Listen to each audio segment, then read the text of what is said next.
సార్వరీ సాహిత్యం మీద అంతర్జాతీయ సాహితీ సదస్సు నిర్వహిస్తున్నటువంటి మద్రాసు విశ్వవిద్యాలయం తెలుగు శాఖ అధ్యక్షుడు ఆచార్య విస్తారి శంకరరావు గారికి, ముఖ్య అతిథిగా చేసినటువంటి గౌరవనీయులు శ్రీ కాట్రగడ్డ ప్రసాద్ గారికి, విశిష్ట అతిథిగా వచ్చి ఇంతసేపు మనల్ని తన ప్రసంగంతో ఆర్లింపజేసినటువంటి శ్రీ పొంగులేటి సుధాకర్ రెడ్డి గారికి, ప్రత్యేక అతిథి శ్రీ కల్లూరు మధు గారికి, ఇక గౌరవ అతిథి ఆత్మీయులు డాక్టర్ వాసిలి వసంత కుమార్ గారికి, వివిధ విశ్వవిద్యాలయాల నుండి చేసినటువంటి అధ్యాపక బృందానికి, పరిశోధక విద్యార్థులకు అందరికీ నా హృదయపూర్వక నమస్కారాలు. భీష్మాచార్యుల వలె మా ముందు ఆశీనున్నటువంటి ఆచార్య శంకరరావు గారికి, ఇంకా నా తోటి పరిశోధక విద్యార్థులకు చాలామంది కొంతమంది వచ్చారు, వాళ్ళకి అందరికీ కూడా నా హృదయపూర్వక నమస్కారాలు.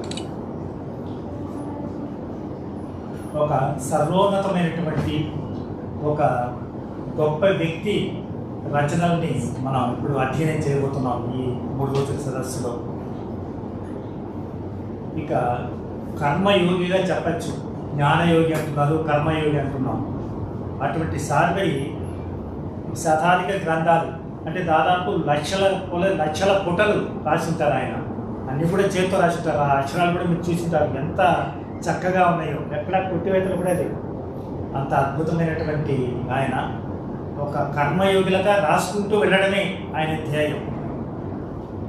ఆచార్య శంకరరావు గారు చెప్పినట్లు ఆయన స్పృశించినటువంటి అంశమే లేదు, ప్రతి అంశాన్ని స్పృశించారు. ఈ లోకంలో ఉన్నటువంటి అందరి మానవులకి కూడా ఉపయోగపడే విధంగా స్ఫూర్తిదాయకమైనటువంటి అన్ని అంశాలను స్పృశించి ఆయన రాశారు. ముఖ్యంగా పొంగులేటి సుధాకర్ రెడ్డి గారు ఒకటి పాయింట్ గుర్తు చేశారు, ఎవరు చేయలేదు, సరళమైన భాష. ఇంతవరకు ఎవరు మన ఆ టాపిక్ మీద ఎవరు ఒక వ్యాసం కూడా రాయాల, యాక్చువల్గా రాయాలి ఆ టాపిక్ మీద, ఆ లాంగ్వేజ్ మీద పరిశోధన చేయాల్సిన అవసరం ఉంది కూడా నిజానికి. లేకపోతే ఇన్ని పుస్తకాలు మనం ఆయన ప్రచురించారు, ముద్రించారు, ఇన్ని పుస్తకాలు లోకంలో తెలుగుదేశంలో వ్యాప్తిలో ఉన్నాయంటే ఆ సరళమైన భాష ఉంటేనే కదా అది ప్రజలకు అందుతుంది. ఇక సారి గారితో నాకు కొంత అనుబంధం కూడా ఉంది. 1976లో మొట్టమొదటి విశ్వవిద్యాలయంలో అడుగుపెట్టాను. నాకంటే 2 నెలల ముందు వసంత కుమార్ ఇక్కడ విద్యార్థిగా ఎంఏ విద్యార్థిగా చేరాడు. నేను 2 నెలల తర్వాత మళ్ళీ ఈ విశ్వవిద్యాలయంలో అడుగుపెట్టాను. విశ్వవిద్యాలయం ఇప్పుడు ఇక్కడ ఉన్న ప్లేస్లో తెలుగు డిపార్ట్మెంటు మెయిన్ క్యాంపస్లో ఉంది. సో తెలుగు శాఖ ఎక్కడ ఉందో కూడా నాకు తెలియదు. సో వెతుక్కుంటూ వెళ్ళి అక్కడ కొంతమంది తెలుగు మాట్లాడుతూ ఉంటే అక్కడ మన వసంత కుమార్ని అడిగాను, తెలుగు శాఖ ఎక్కడ ఉంది అని. అప్పటికి ఆయన 2 నెలలు అయింది తెలుగు ఎంఏ విద్యార్థిగా చేరి. సో ఆ విధంగా తెలుగు శాఖకు మార్గదర్శనం వహించారు ఆయన. తెలుగు శాఖ ఎక్కడుందో చెప్పాడు. తర్వాత నా పరిశోధన విధానం పుస్తకం ప్రచురించడానికి కూడా ఆయనే కారణం. మద్రాసు విశ్వవిద్యాలయంలో 76లో అప్పుడు మన పొట్టి శ్రీరామ మైలాపూర్లో ఉన్న పొట్టి శ్రీరామ హాల్లో ఒక సాహితీ కేంద్రంగా ఉండేది. అక్కడ ప్రతి నెల సమావేశం జరిగేది. పాలకులు పద్మరాజు, మహీద రామ్మోహన్ రావు, ఆరుద్ర, మన శ్రీశ్రీ, దేవులపల్లి కృష్ణశాస్త్రి, ఈ విధంగా గొప్ప గొప్ప వాళ్ళంతా వచ్చి నెల సమావేశాలు జరిగేవి, ఎంతో చర్చలు జరిగేవి. అప్పుడు సారథి గారు 2-3 సార్లు నేను చూసినట్లు గుర్తు, కానీ ఆయన చాలా మౌనంగా సమావేశాలకు వచ్చి వెళ్తూ ఉండేవాళ్ళు. ఆ తర్వాత హైదరాబాద్లో కూడా వారిని నేను కలిశాను. హైదరాబాద్లో నా పరిశోధన విధానం పుస్తకం పబ్లిష్ చేస్తున్నప్పుడు వారి ఇంట్లో నాకు ఆతిథ్యం ఇచ్చి బస్సు ఏర్పాటు చేసి అక్కడే నేను ఉన్నాను 10 రోజుల పాటు. అప్పుడు వారితో నాకు మాట్లాడే అవకాశం కలిగింది సారథి గారితో. సో వారి రచనలు ఎక్కువగా చదవలేదు, కానీ ఒకటే మాత్రం చెప్తాను, అనువాదంలో నేను అనువాదకుడిగా ఒకటి చెప్తున్నా అంటే, సావిత్రి లాంటి గ్రంథాన్ని అనువదించడం చాలా అసాధ్యం. ఒక జీవితకాలం సరిపోతుంది, అది ఒకటే చాలు, జీవితకాలం సరిపోతుంది. అందులో అరవిందుల గారి ఆంగ్లాన్ని ఇంగ్లీషు భాషని అర్థం చేసుకోవడం, అందులో మార్మికమైనటువంటి వారి యొక్క ఆ పదాలని, ఆ భావాలని దాన్ని తెలుగులోకి తీసుకోవడం అనేది అది అంత సులభమైన పని కాదు. ఒక వ్యక్తికి ఒక జీవితకాలం సరిపోతుంది, కానీ ఆయన సునాయాసంగా ఆ గ్రంథాలంతా కూడా పరిశోధన చేశారు. ఇక సారథి గారి రచనలు ఇన్నైతే ఈ రచనల మీద మొట్టమొదటిసారిగా ఒక అంతర్జాతీయ సమావేశాన్ని నిర్వహిస్తున్నటువంటి మన నేను అభినందిస్తున్నాను విస్తారి శంకరరావు గారిని. ముఖ్యంగా ఎందుకు అభినందిస్తున్నానంటే మేము కూడా చాలా జాతీయ సమావేశం నిర్వహించాం. అందులో ఏదో వచ్చి వ్యాసాలు చదువుతూ వెళ్ళిపోతుంటారు అంతే, అది ఒక కిరణాలు అంటారే ఆ విధంగా జరుగుతూ ఉంటుంది. అలా కాకుండా వ్యాసం ఈ పద్ధతిలో ఉండాలి, వ్యాసం ఈ పద్ధతిలో ఈ మోడల్లో ఉండాలి అని ఒక నిర్దిష్టమైనటువంటి ఒక చట్టాన్ని ఏర్పరిచి ప్రత్యేకంగా మీ చేత రాయింపజేశారు. ఇది ఒక ముఖ్యంగా ఆంధ్రప్రదేశ్లో ఉన్నటువంటి విశ్వవిద్యాలయానికి కూడా ఒక మోడల్గా చెప్పుకోవచ్చు. ఇది అది యాక్చువల్గా నిజానికి చెప్పాలంటే మధురై కామరాజు విశ్వవిద్యాలయంలోనే స్టార్ట్ అయింది.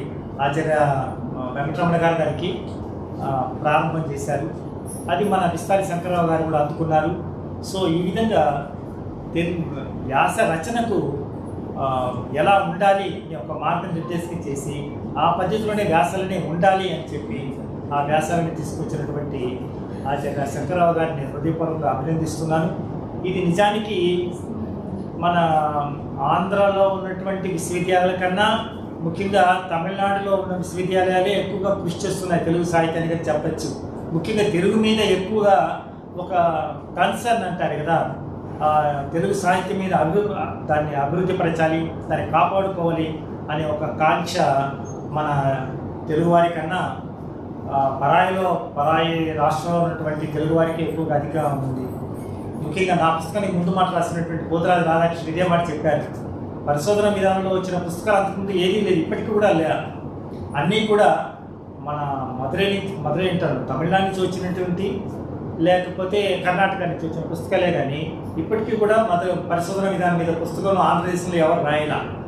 అప్పుడెప్పుడో నేను రాసింది దాదాపు 40 సంవత్సరాల క్రితం. అది ఒక చిన్న పుస్తకం, ఒక నోట్స్ మాత్రమే. కానీ దాన్ని ఎవరైనా అభివృద్ధి చేసి దాన్ని ఎవరైనా చేద్దామంటే అటువంటి సంకల్పం ఇప్పటికీ కూడా ఎవరు చేయలా.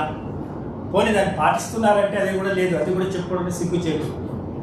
ఏదో విశ్వవిద్యాలయంలో నేను చూశాను, ఒక ప్రొఫెసర్ గారి దగ్గర టేబుల్ మీద థీసిస్, అందులో చూస్తే అన్నీ బాగానే ఉందండి, ఏంటి బిబ్లియోగ్రఫీ ఇట్లుంది మీ గైడెన్స్లో అంటే ఏముందండి అది మీ పుస్తకం ప్రకారమే వేయాలా అని ఒక మాటగా చెప్పుకుంటూ వెళ్ళారు.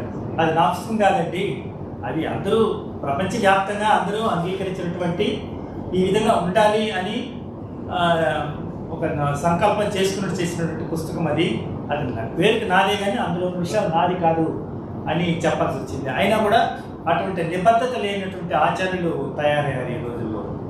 సో అటువంటి ఉన్న నేపథ్యంలో మన శంకరరావు గారు ఒక కృషి చేసి ఇంత పెద్ద సమావేశం నిర్వహించినందుకు చాలా అభినందనీయం. అంతేకాకుండా ఆ సమావేశంలోనే సదస్సులోనే పుస్తకాన్ని కూడా దాన్ని ఆవిష్కరించడం అనేది చాలా గొప్ప విషయం. సో ఈ అవకాశం నాకు కలిగించినటువంటి చాలా గొప్ప విషయం. ముఖ్యంగా ఈ మద్రాసు విశ్వవిద్యాలయం అడుగుపెట్టిన తర్వాత నాకు 50 సంవత్సరాలు అవుతుంది. 76లో నేను ఈ విశ్వవిద్యాలయంలో మొట్టమొదటిసారి అడుగుపెట్టాను. 50 సంవత్సరాలు పూర్తి కాబోతుంది. ఇక వచ్చే సంవత్సరం 100 సంవత్సరాలు. ఆ 100 సంవత్సరాల కార్యక్రమం కూడా ఆచార్య శంకరరావు గారి ఆధ్వర్యంలో చాలా గొప్ప పెద్ద ఎత్తున జరగాలని, అందులో నేను వచ్చే పాల్గొనే అవకాశం నాకు కలుగుతుందని కోరుకుంటూ ఈ అవకాశం నాకు ఇచ్చినటువంటి మీ అందరికీ కూడా నా హృదయపూర్వక కృతజ్ఞతలు, నమస్కారం తెలియజేస్తున్నాను.